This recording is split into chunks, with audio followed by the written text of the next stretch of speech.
He asked me who was the person's name, and when I gave the person's name, he said, what were you doing with this man? You didn't read up about this man, nobody didn't tell you nothing about this man. This man is deadly.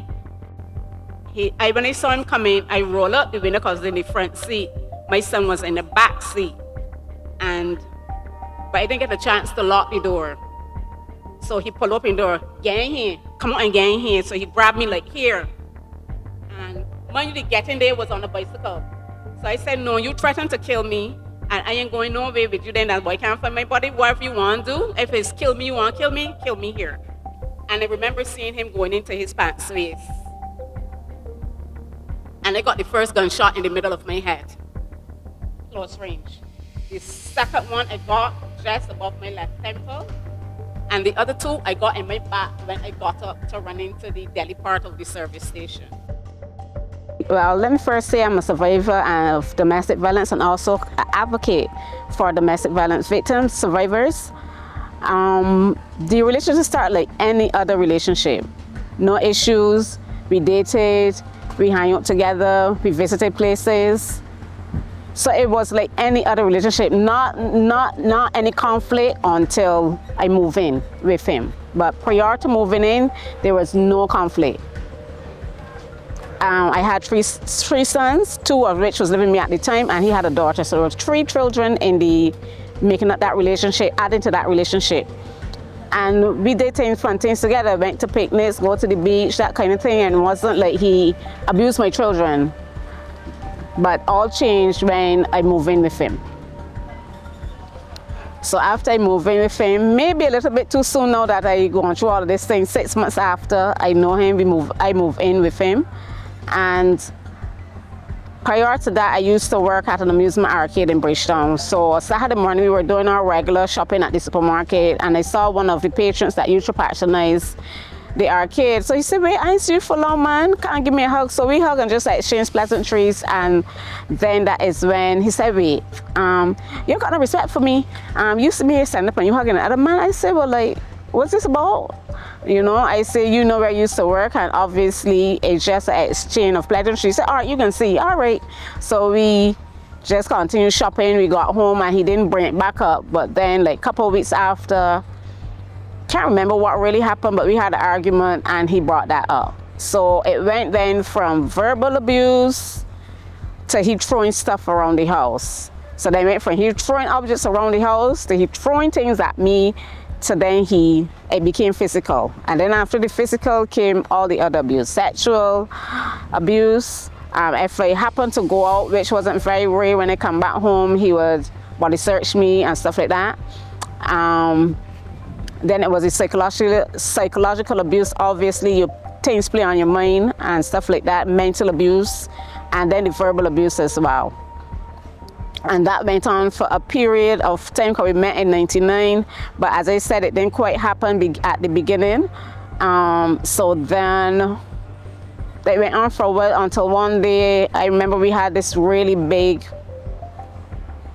explosion, and he had an uncle that was visiting here from overseas, and the uncle came and he was talking to him and he like chastised him. So then after that, he was then angry with me because he said I used to made his uncle chastise him. So those things escalated. He wasn't able to work. So then came the financial dependency on him, so the financial abuse. He wouldn't allow me to work. And then when I did get a job, he would call on the job numerous times per day, and I ended up being dismissed from the work. After that, then I decided I ain't gonna stay home anymore, I can go and look for a job, and then this is where it started to get ugly. So the same morning that I was supposed to have the interview, and as victims or survivors, as we go through the thing, we are victims, but then once we survive it, we are survivors. So as a victim, we know when, we sense when something's about to happen, although we're not sure what it is. So that weekend, that Friday morning, I sensed that something was about to happen. And I told my children, my sons, so when you all leave school, don't come back here. And he take his daughter up by his mom, and he came back because my interview was supposed to be 10 o'clock. The children went off to school as usual, no noise or anything like that. But when he came back home, and he said, you ain't left in here. I was like, serious? I said, you know how important this is to me and stuff. He said, I don't care, you're not leaving.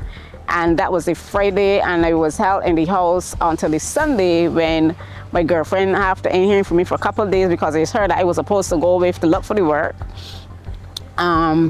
She came and looked for me. But I had already told my children, do not come back, but when you're coming this Sunday and don't hear me, let daddy bring the police, because that means then that something is wrong. So I already had that in place, but I also had in place so that when he go to work, because he used to work Friday, Saturday, and Sunday nights, he was also a constable. So I said, when he leave for work, my plan is he can leave for work, I can pack up my few little things, and I gone from the place. Obviously, his life plan stands still because he didn't go to work that entire weekend at all. I say, well, my next option, well, you gotta sleep. That didn't happen either. He slept, but he slept with his foot through over me, so every move I made, he would have gotten. If I go into the bathroom, he get up, he stay at the bathroom door till I come back out, and that's how I lived that entire weekend until the Sunday, sorry. So once my girlfriend came and she said, what happened? I didn't hear you. I said, well, this idiot here in his element. She said, you think that she belongs to you though? What you don't let the girl live, she live and be free. And he said, get off of me, this and that place. He became angry. She said, get off again, get the police for you. So, which she did. And the police, they responded, came back. But then by that time, the house was totally like it was isolated. Windows closed off. And he took me to the back of the room. And he had a pillow over my face so that I could not scream or shout. So that the sounds would be muffled. So then when we hear the police out there, I hear my police telling my girlfriend, well, nobody in this house, nobody in here, this house is still. She said, no, I just leave her here, them in there, something is wrong. And when I hear her said that, I push off the pillow off from my face and they saw I in here. Police used forced entry and stuff to get in, and I was able to leave. They asked me if I wanted to press charges. I didn't at the time because I figured once I leave everything that you give me behind. I only take what I know is mine and my children's, that I will be fine. But obviously that didn't work out, and it became a daily battle with him, going to my children's school, going to my girlfriend's son's school, going to my girlfriend's daughter workplace. Had to pull children from school. She couldn't go work, and we were just stuck in one place for like 2 weeks after he made the threat that he was going to kill me. Anybody in the way, they would get it. Had called the police station, didn't get a good response there. So we just stayed there until, I think it was 2 or 3 weeks in. My girlfriends had a friend that came that was a police, and we had endless bolts on the door. So he like, hear the doors pull and pull and pull. And he was like, what happened when I hear shut up like this? With all these bolts, when at Glenderry prison. This sounds like I got entering Glenderry prison. And we explained, and then that's how I know who he was, the kind of person he's after. The police asked me what was his name and stuff like that. Then he revealed some very unnerving things about him that he would have done in the past that I had no idea about and nobody told me. So then I had to go get a protection order. That didn't work out too good. In the first 2 weeks, he didn't turn up. And then on the second week, I was persistent because he was calling, he was paying Paros to come and knock on the door. He was calling in the middle of the night saying he can blow up the place and all sorts of things. So I left there the second hearing for the protection order with the bailiff to help find him where they couldn't find him. Which I found the same day, a couple hours after, because I told them where to go, how to surround the house, what he's likely to do, and which he did. So anyhow, he was held and he was brought to court and he was remanded for making the threat. The protection order was then adjourned into the following Friday. When that happened, obviously his family got him a lawyer and he gave me a rough time trying to get the protection order. And anyhow, it prevailed and I got it. I called the school. My children was allowed to go back to school, but under certain circumstances, that happened. And then the same Friday night that I got the protection order, he was in the area, had to call back the police, then to find out that the protection order did not have on what was known then as an arrest clause, which I knew nothing about, and nobody told me about it. So then that was just a piece of paper that had made me feel secure, which in a sense I wasn't protected. The police then told me, well, since it doesn't have an arrest clause on it, I will have to come back to court to make an application for the breach of the protection order that I had. which was a little bit frustrated. I didn't get to do that, however, because on the Monday morning, I took my children to school and I went to my girlfriend's house. And we went to town, bought some stuff for the children and stuff. And on my way to collect my children that evening, I was shot 4 times by him. It didn't stop there, however, the shooting. After he shot me, he still persists in harassing and stalking the area after he came from hospital. Obviously, I didn't know how he was getting the information, but somehow information was being fed. I didn't know if he had a radio because he was in that field and he would have known the different codes that the police was using, but however it was, he knew what was happening. He knew when it was discharged and everything. He called the house, and that evening my dad had visited from the States because he was residing over there, and he called the house, and that thing gave me instant diarrhea because I couldn't imagine what somebody said they're going to shoot you and then they do and then still won't leave you alone. And then I was grappling with the sense that I may lose sight in the left eye. They were fighting with it because of where the bullets was located, and grappling with that, still have to look after my children, and they still dealing with the harassment and the stalking drove me to commit suicide, attempted suicide. But that was not like a suicide to kill myself. It was just my way of crying for help because it seems like nobody was helping, or I didn't know what else to do. I was really distraught, if I want to use a better word, but it was just getting worse and worse at the minute. When you think you've been through the worst, then the worst still continues to happen. Anyhow, that continued for 2 weeks, nearly a month before he was held. And once he was held, then he tried to drink something. So both of us ended up in the hospital at the same time because I was going to have my bullets removed and he would have committed suicide. So after that, my suicide attempt, then when I was discharged from there, I was told then about the shelter for abused women and how me and my children were able to save. Anyhow, after that, we had some rigorous counseling because I was shot in front of my 10-year-old son at the time, and we had to go through some rigorous counseling because he had shut totally down, wasn't even speaking to me, he wouldn't speak to the therapist, he wouldn't speak to anybody. And the only way that it started then to unfold for him is the therapist introduced art therapy to him, where she told him to draw how he felt on paper, and that is how then he started to open up with the drawing and was blaming me, but why mommy allowed this to happen, why mommy didn't leave, and that kind of thing. So we had been through some intense training, and we were at the shelter for about 6 months, tried to get my life back together because passports and things were also, all the important documents was also destroyed by him. So when I left then and thought I had my documents that I could have probably get to my dad, that didn't happen because he had destroyed all the important documents both for me and my children. So tried to get my life back together and getting all those things started, getting the children back out to school. Some person would have made a donation with school items and things for the children, school clothes and stuff. So that really helped us. And then the shelter also provided not only shelter, but clothing, care packages and things, so that we were able to focus on me and getting myself into a space whereby I can function. I would have had the bullets removed, and then I learned then that I would not be able to see out of my left eye because they had tried, but the bullet had damaged the nerves in the left eye, which have left me blinded in that eye. So then I had to start then to deal with losing a limb, and then the circumstances, how I lose it. I was in a pretty depressed state for months, but then eventually I started to come out after talking to my counselor and thing, and writing and started to journal how I feel daily and stuff like that.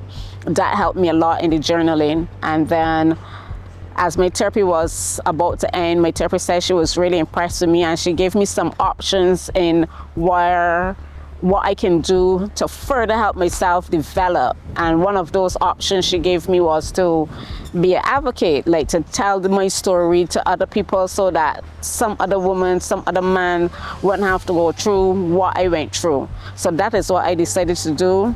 I went and I learned counseling at the Edison Training Center, Teachers College, sorry. I put myself out there in the know, read, learn about what is domestic violence, because up till then, when I going through it, I never knew it was a name for it. Healing is deep. And I didn't get up one day and decide this happened today and tomorrow I heal. It took a lot, because for me, I had to do a self-awareness. Why did I attract this kind of person? Is it me?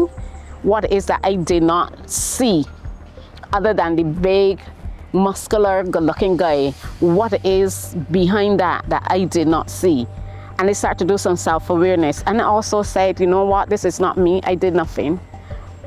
And in order for I to heal and move on, I cannot, one, allow him to make me live in fear for the remainder of my life. I have to forgive for what he did, but I'm not forgetting what you did. But I have to forgive so that I can heal from inside out, so that I can do what I would needed to do at the time and not hold on and be angry and bitter. I don't forget, but I do not let it consume me. The way that I was treated after the shooting, if I have been treated that way before the shooting, to be like proactive, that is what get me going. And then to see my son became so aggressive and angry, that also forced me to know I have to do something, because then when we look at violence in our society and the young men that are being violent, we have to go back and see what were the history. And maybe if I didn't stick with my son and got that help for him, maybe, never know, if he could be one of the young men out here today, you know, doing violence. So all of that really pushed me. But what really pushed me is that I remember afternoon I was at the hospital sitting, waiting for my appointment.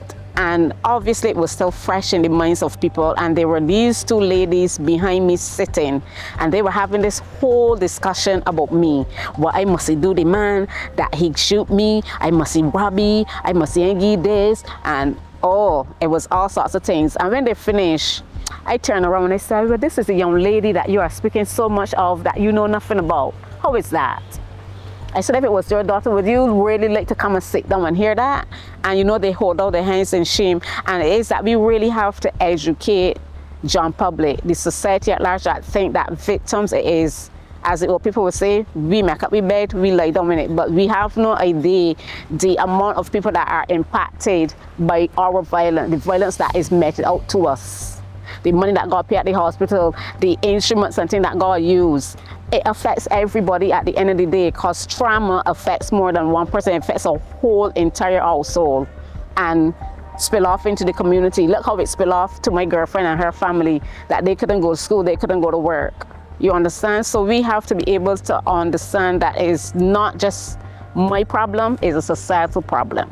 I remember I went to a panel discussion down Pelican, and it was on domestic violence, and the police was there talking about what they do and how it is done. And I'm sitting there in the audience, and it is bubbling up in me to just get up and shout. I couldn't wait till they get to the question and answer segment of that panel discussion. And on there then is when I really vented, and I let them know, well, this is what you say you do on paper, but when you are actually a victim and come to the police, this is not what happened. So based on what I said, I was able then, was part of a team that went to the police training center with the invitation from the commander there to sensitize them in how the challenges that we face when we come to the police and what happened, so as to sensitize the police then how they are supposed to act when victims come to them. I also went as far as Trinidad and Tobago on 2 occasions. One was to meet with other survivors of domestic violence throughout the region.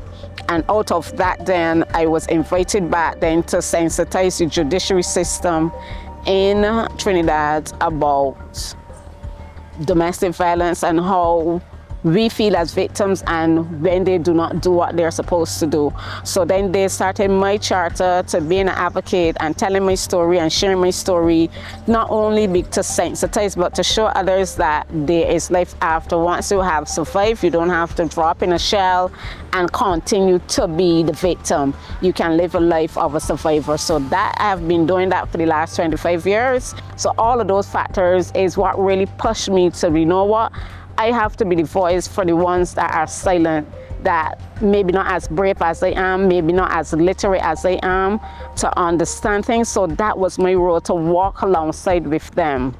So I volunteered at the same shelter that host me, and then a couple of years after, I had the opportunity where I work at that same shelter to be a victim's advocate, to go with this victim that now come in and hold her hands in court, help her fill out a protection order.